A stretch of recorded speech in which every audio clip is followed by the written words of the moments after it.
আসসালামু আলাইকুম রহমতুল্লাহি ওবারাকাতু। আরেকটা গুরুত্বপূর্ণ বিষয় আমাদের সমাজে আজ আমরা যেটা দেখছি যে চারপাশে নারীরা নিজেদের লজ্জা শরমকে ভুলে গিয়েছে। মাঝে মাঝে দেখা যায় যে একজন নারী হেঁটে যাচ্ছে, সে একসময় মানুষ নারীরা বুকে ওড়না দিত, শরীরে কাপড় ঠিক আছে দেখতে, এখন সে বুক থেকে ওড়না কাপড় সরিয়ে দিচ্ছে, মানুষকে আকৃষ্ট করছে। কি জামানায় আমরা এসেছি! শর্ট পুরুষের পোশাক বেশ ধারণ করছে।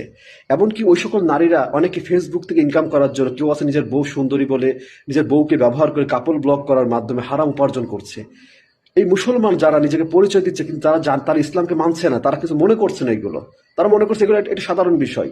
কিন্তু এই যে যারা নিজের স্ত্রী সন্তানকে যারা বেপর্দা চলাফেরা করার সুযোগ দিচ্ছে, সামাজিক যোগাযোগ মাধ্যমে ভিডিও করছে, তাদের সংসার জীবনকে দেখাচ্ছে, এদের জন্য জাহান্নাম অপেক্ষা করে, কারণ দায়ুস জাহান্নামে যাবে। এই জন্য মুসলিম ভাইয়েরা সতর্ক হয়ে যান, আল্লাহকে ভয় করেন। কিয়ামতের মাঠ বড় কঠিন হয়ে যাবে, কবর জীবন বড় কঠিন হয়ে যাবে। দুনিয়ার সামান্য কিছু সুখের জন্য, সম্পদের জন্য, টাকার জন্য, সুখের জন্য নিজের আখিরাতকে ধ্বংস করে দিবেন না।